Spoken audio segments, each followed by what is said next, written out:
This is podcast number 2, Limitless Podcast.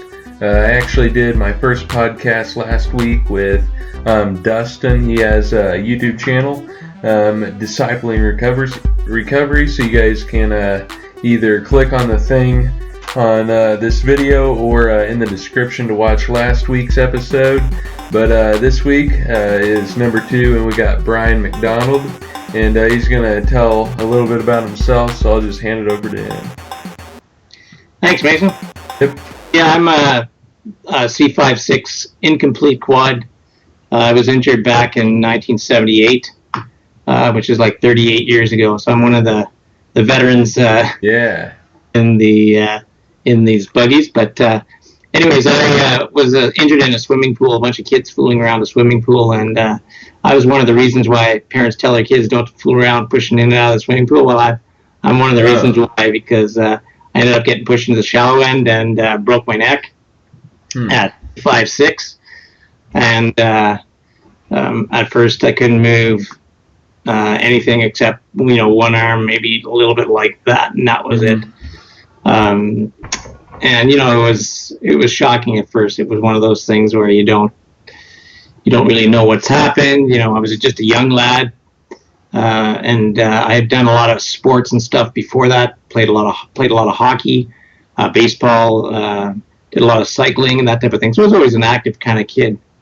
But it was shocking. It was just as hard on me as it was on my family and stuff too. People don't realize it's just as hard on your family and friends as it is on you. I think it's harder. Yeah.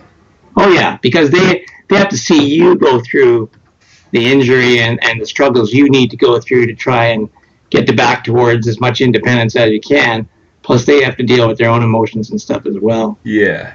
Where it really started to change for me, probably about 2 years, which is about a norm. About a year and a half to 2 years is about a norm for a lot of people. I think the adaptation time is different for everybody, but it's certainly a lot quicker today because people have more knowledge. There's more awareness, like you're doing today. Right. Sharing with other people about their experiences and what they've gone through and how they've coped and how they adapt to their new life. And what really changed it for me was wheelchair sports. Back when I was 17, they formed a new wheelchair rugby team here in Ottawa, in Ontario, Canada, here where I live. And the sport started back in 1976 up in Winnipeg, Manitoba. That's where the sport was actually invented. And anyways, they decided to form a team, and we started playing, and I got to like it. And what I liked about it was I could actually feel like I could have fun, and I could be on an equal level with my peers, because I was dealing with other people that were also quads and had their own injuries and so on. Mm-hmm. And what I found was that I could also learn a lot from them, because a lot of them were in chairs longer than I was, and could really show me some of the things that I didn't know how to do. What you're trying to achieve through your videos on your website, which is awesome. Yeah. The tricks of the trade, as I call them. And then it's you learn from them. I learned how to write.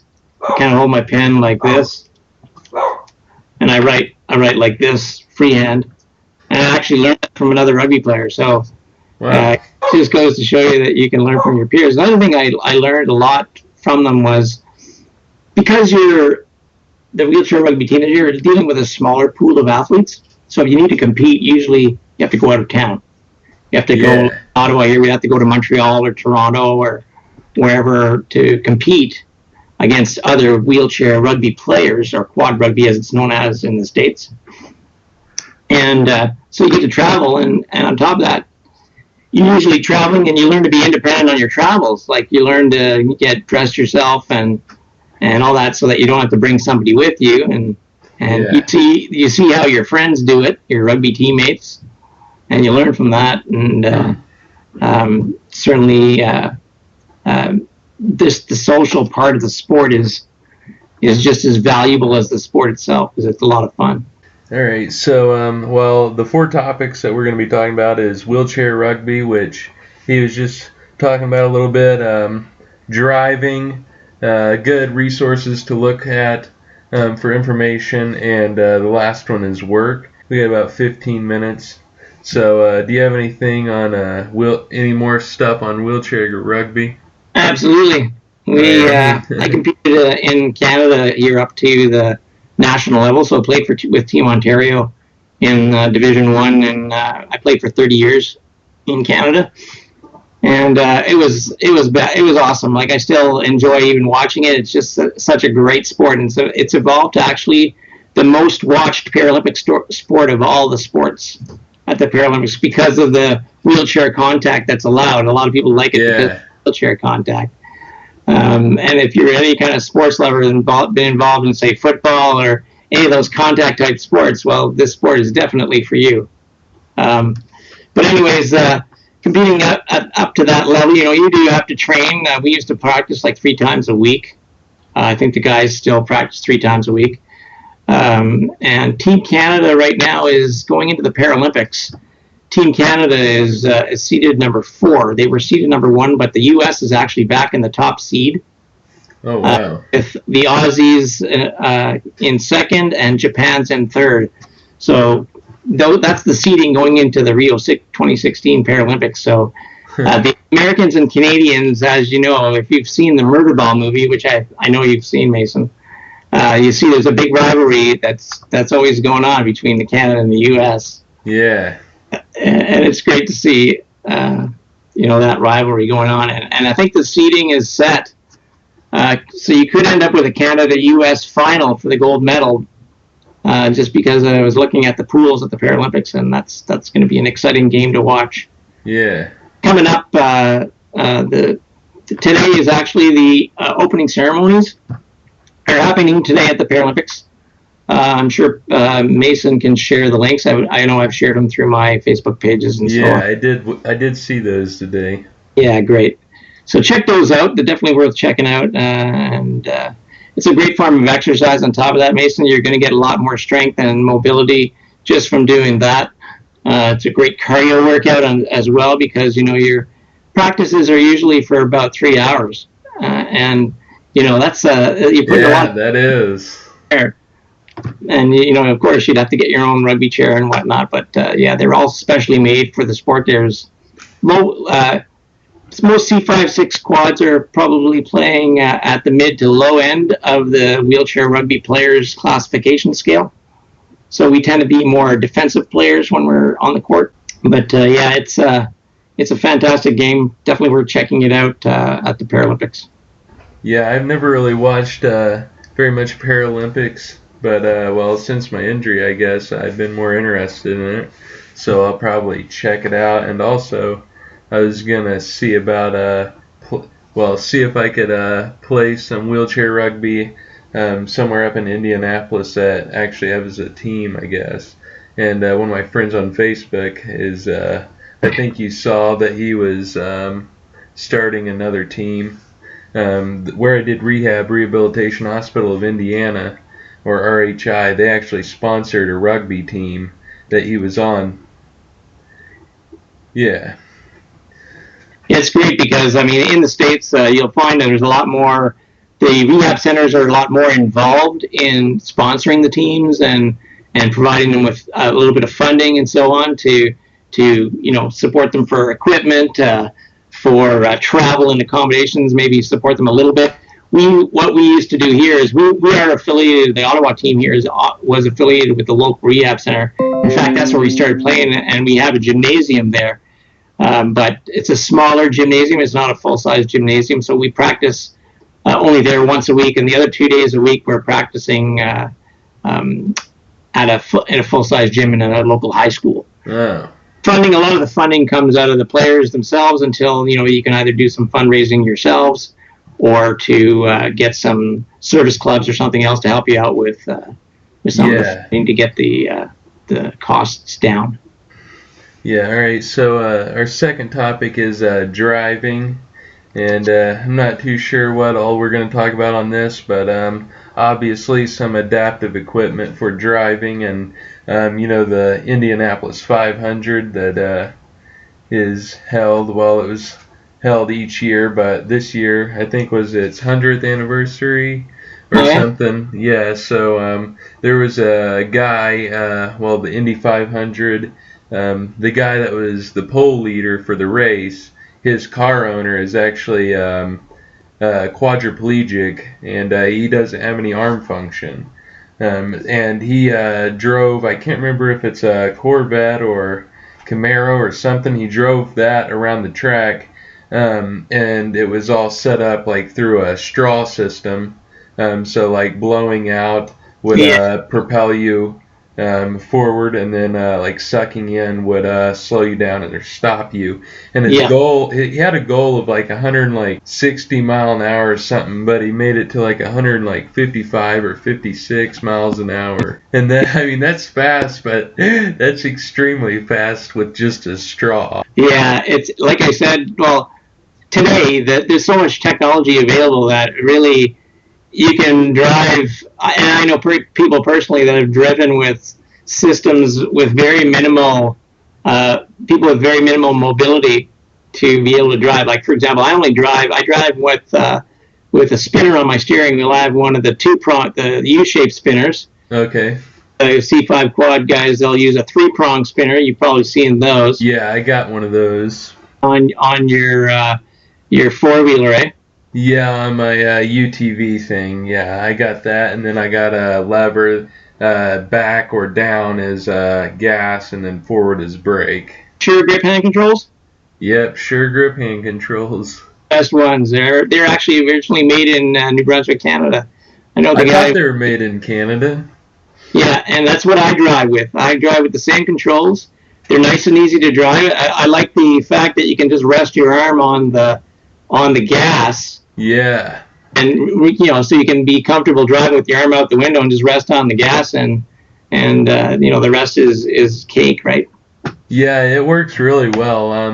So I got it on my UTV, which is the video that I put up last week or 2 weeks ago of me washing.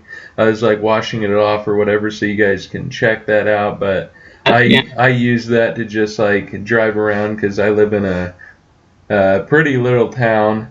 So it's not very big at all, so it gets me around where I need to go. Yeah, I drive a full-size van, so I have a Braun lift. I prefer the Ricon lifts of all the lifts that I've ever had over the years. I've had about 5 different vans over the years, and I prefer the Ricon lift over anything. That's just my personal preference. I don't have stocks in Ricon or anything like that, but anyways, I prefer those. Of course, the automatic door openers make that a lot easier. And like I said, the spinner and the sure grip hand controls, that's really what I drive with. But I know other people that have driven with, I know a guy I went to high school with he was a quad amputee. He was missing one arm up here, like between the elbow and forearm. His arm only grew that long. The other arm, he had none. And same thing with his legs. He had one from below the knee to the hip. He had one about that long, and the other one he had nothing. And he was able to drive. Wow. This guy. So what they did is there was a special system they have called zero effort steering. I don't know if you've heard of that before, but no. If you look it up on the internet, you'll hear what I mean. So basically, there's no steering wheel resistance when it spins. If you spin the steering wheel, it'll keep turning and turning and turning and turning. So there's no resistance in it. Okay. You can do that circular motion. You can drive. So what they did is they extended the steering column up closer to him. He was able to, and on the steering column, he had a spinner, but it was a cup on the spinner. So he could put his stump, like putting your elbow into the spinner. You could steer the car like that. He, beside his partial leg that he had, on one side he had a lever for the gas, on the other side he had the brake, so he could push on left or right for gas and brake. And he had head switches beside his head, so there was a computer that was constantly searching through all the electrical on the car. So like the heater, the lights, whatever, right? All you had to do is stop it searching, and then hit it again, and it would actually activate that function. It would do the same thing to turn it off. So it was like a computer that's constantly searching. Wow, that is awesome. And the other side of his head, he had the signal lights on off for the signal lights. That's it. That's all he needed to drive. He, like I said, well, I've seen suck and puff gas and brake before, but he didn't have that. He had left and right for the leg. gas and brake. But yeah, amazing. Just in fact, the cost of that guy's equipment costs more than his van. Just to give you an idea, cost-wise, it's crazy. Yeah, that's pretty sad that it costs more than the actual vehicle itself. Yeah, but the technology is there, right? And he had insurance money because he was born with a birth defect, so able to fund that equipment, and yeah, away he went. And you can imagine that driving gives you such a huge boost in your independence, and you know that even just from putting in your ATV, right? Yeah, it really does. I remember this first day I drove away in my first van. I remember it like it was yesterday. Oh yeah, just because of that sheer freedom that it gives you to be able to go where you want, when you want, not rely on buses or rely on other people to take you places, and that's huge. This camp that I went to that I posted the videos, well, this is its shirt right here. Yeah. Possibility, you guys can check that out. But there was a guy there that was a comedian, and he didn't have any limbs at all, so no arms, no legs, and he was in a wheelchair. He controlled it with kind of like that thing you were talking about, that cup. So basically, just sticking in there, do that. And a few days ago, I realized that, somebody told me that's related to me, that it's my grandpa's like second cousin or something, which I had no clue. And he lives in southern Indiana. I can't remember the town, but I'll put a link to his website down below if I can find it. So now I guess wheelchair gloves. Yeah, so gloves. I've tried a lot of different gloves over the years. See, a lot of quads like to use the cycling gloves. The ones with the mesh on the back and the fake leather on the palms. Are usually not leather. Those are okay, but you don't get a lot of protection on your fingers. That's the one thing. Your fingers are free, so they're cooler to wear. But if your hands are when you're pushing, if your hands are getting anywhere near your brakes or anything like that, you're not going to have any protection. So, or if you do need grip for your fingertips, you're not going to get it. Yeah, you can see my thumb back there behind the knuckle. Yeah, that's actually scars from my manual chair a few days ago. I'm not sure I did that, but I haven't been using my gloves that I got, and they're like the ones you said, the mesh on the back. I think they're called Hut, and leather up here on your palms, but they had leather, and then they had leather and gel, and I got the ones with the gel in there because I think that would help out a little more. Gloves that you should know is, number one, they protect your hands well, so that you're not building up a lot of callus on your hands along here. And that's what you'll find if you want to keep your hands nice and soft or whatever. You will build up a certain amount of callus on your hands. You probably noticed that you lost a lot of that. Yeah, and a lot of that'll come back in the areas where you're pushing your wheelchair. A couple of things about the other kinds of gloves that are good options. If you're looking for a cheap option with good tackification, you could use the Dick's gloves. I don't know if you've seen those. You can get them at Dick's Sporting Goods. You probably have a Dick's Sporting Goods down where you are. Yeah, they don't have them up in Canada, but they have them up in Watertown, New York, which is just across the border from where I am. And what they have is they're basically like a work glove, but they're all rubber all the way along the palm, all the way up to the fingers on the palm side. Oh, okay. It's like mesh, and they're very elastic. They're easy to put on. What I found about putting gloves on too, an easier way to put gloves on is put your hands and fingers in first and do your thumbs last. That way your thumb's not putting extra pressure on the inside. Yeah, that's what I do too, but I still can't get them on my own. Yeah, it's a practice thing. You got to kind of almost push your fingers into the glove, right? As the glove's over your band. Yeah. Kind of push them in. If you're looking for the best option though for an everyday glove, and you want to spend a little bit of money, football receiver tackified gloves are the best option. Makes them, Nike makes them, and Under Armour makes them. They're like really, really sticky. What the football receivers use to catch the ball. Okay.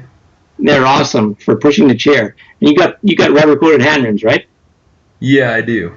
I have the same thing, and you will not lose any traction at all when you're pushing your chair with those on. Yeah. That's why I suggest those if you're looking to try something as with a really high tack on it. I know within rugby there, the guys used to put pine sap on their gloves. Oh, really? Oh, yeah. Just a layer of it. so that they would, again, same thing, right? But they were putting that on steel. They would use steel hand rims, but put the tack on the glove and the pine sap on the glove, so that they wouldn't have to have rubberized hand rims. There's rubberized hand rims. The other guys can get your chair into your hand rims and use that rubber against you. Oh yeah. Right, to slow you down. So they get the best of both worlds. You'll see that. That's a good idea. Yeah. So anyway, that's another thing. But you get that pine sap on your clothes, you're not getting it off. I'll tell you right now. Yeah. Anyway, so those are 3 types of gloves. There's kind of like the work gloves, the rubberized palm work gloves. There's the cycling gloves like you're using, and then there's the football receiver tackify gloves. Those are the 3 that I find are good options. One's a cheap rubbery, one's a more expensive. I think they're about $35 US. The football receiver gloves, and the cycling gloves, I think they're probably $10 US or $15. Yeah. Yeah. So yeah, a good price range there, depending on what you can afford. Yeah. All right. So now I guess we'll go on our next topic is spinal cord resources to get information and stuff. Obviously, like I said before we started recording, Christopher Reeve Foundation, and you said one. What was that? The other one is the Rick Hansen Foundation. Rick Hansen was the guy who wheeled around the world back in the 80s. He did a big fundraiser and raised several $1 million. But he was a paraplegic guy that wheeled around the world, all the continents of the world. He was even on the Great Wall of China and all kinds of other places. Oh, wow. Awareness of disabled people and their abilities, not their disabilities. He was also a Paralympian, this guy. So, yeah, he is definitely that his foundation not only promotes research like the Christopher Reeve Foundation, but they also promote keeping people active in today's world before they get to try and find a cure, to keep people mobile, keep people active. Yeah. So that's that I use. Of course, the one that you and I are a member of, the SCI Survivors Only Facebook group, which is an awesome resource because you can actually ask questions amongst your peers, which are people that have already experienced what you're going through now. Get ideas of how they've adapted to different scenarios. A great resource that I found that I think I shared a link with you too is quadtools.com. Yeah. I give them a plug because the grabber that they have is huge. I just bought one, and I'm telling you, I wish I would have had one of these like 10 or 15 years ago. Really? So much with that thing right off the bat. No practice, nothing. You put this thing on, and I can grab stuff out of the back of the fridge. You know how it is to try to get something from inside? Oh, yeah. No, this thing, you can grab it, take whatever you want, no problem, get stuff out of the cupboard. I was thinking about getting one. Yeah, the one I got was $200, I think, was $200 US, and they shipped to Canada as well. But, yeah, it's, I can get it here for you, just a sec here. Yeah, go ahead and do that. Yeah, so like he said, the Facebook group, and there's some other ones like Spinal Cord Peer Support USA, and I don't know, there's a bunch of others. So you can see here's this hook, right? Oh yeah, it's like grooved. So it's a bar like this, and when you bring your hand back with your tenodesis, which I love, it'll actually just close the gripper. And it's made to be light, so all these holes along here are made to reduce the weight. This is made out of aluminum. And you can see how it is on your arm here. Oh, yeah, yeah. All you do, like this, is you just bring your arm back, and your hand back, and it closes. Oh, wow, that's awesome. And this is all custom fit, so the width of this is custom fit for you. So there's a couple of measurements you got to take on the website. Once you do that, you're good to go. And man, like I can grab anything, like this book I can grab. And dang, that's awesome. So yeah, I definitely got to give them a plug because it's a huge time saver for more than anything, right? Yeah, it is. Time is so valuable to us, right? With because it takes us longer usually to do stuff. So whenever you can save time or get a grip on something, man, it's huge. Yeah, I'll have to check into those a little more. They have different lengths of them. They have a short one, This is the medium one, and they have a couple of really long ones, depending on how you need to reach. But this is kind of the best kind of in-between one I found. Yeah, that's what I was thinking, too. Yeah, and I got the heavy-duty one. It's got taken up like 10 pounds. Oh, wow. Yeah, so it's good. And the claw on it is kind of sharp, so you can pick up really pretty fine things with it, too. Like, like anything that's on the floor or whatever. Anyway, that's definitely one of the resources I use. Yeah, that's another one. All right, so I guess the last topic is working, which I guess would be more on your side because I obviously don't work yet. Yeah. So what I did is I went to college, got a 3-year business college degree at the local college here in Ottawa. Studied business admin, which had some background in computers and business and finance and that type of stuff. And I decided, to start applying for jobs. I had a summer job every summer. I never had a problem getting summer jobs. A lot of the employers here the way that it works is the employer pays half your wages and the government pays for the other 50% of your wages. So they both get it for less, and the government helps, get you some work experience. So when it comes time to actually go out in the real world on a full-time basis, you have the skills, right? So it was kind of like a voc rehab program. And I know that they have vocational rehabilitation, I think probably through your local rehab center, don't they? Yeah, they do. Yeah, and definitely take advantage of that. That can really help a lot. So anyways, I ended up, first I started working in finance. It's actually where I first started working in my first 8 years. And I ended up really kind of course, with computers, finance and computers kind of goes together because all the accounting and all that stuff is done on computers. Right. Yeah, and back then we didn't have networks or anything around, so everybody just had standalone PCs, and then they just moved the files around on disks or whatever, right? But anyways, I really decided that it really wasn't for me. Finance work was very routine work, and I wanted something more challenging. And I liked the fact that when I got to work at my first job, I had the first computer. So as other people got computers and they needed help with those computers, guess who they went to? They went to the guy that already had one, right? Which was me. Right. But what I really liked about that was they were coming to me for help. So I didn't always, I could actually help other people. I didn't want to be looked down as always the guy that needed help. Right. That's how I am too.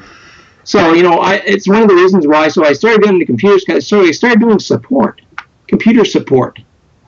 And I had a couple of acting positions doing that exact function, doing computer support, helping other people solve their computer problems. And eventually I got into networking and I changed careers. I went from finance into IT, into networking actually, and I love it ever since. And I do a lot of mentoring even in my job because I like to teach people. I like to show them that I can help them and so on. And your peers definitely don't look on you any different than themselves when they know that you actually have a lot of experience and knowledge and you can help them as well. It's one of the big reasons why I think a lot of people in our situation where computer support and IT support and networking, that area of computers is a good area to get into because you can help other people a lot. Yeah.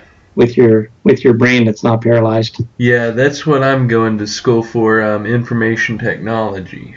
Great. That's a great choice. I love helping people, and I like computers, and I'm pretty good at it, and I think it'd be good. I was actually planning on going to college for that before my injury, but I still think that's what I want to do.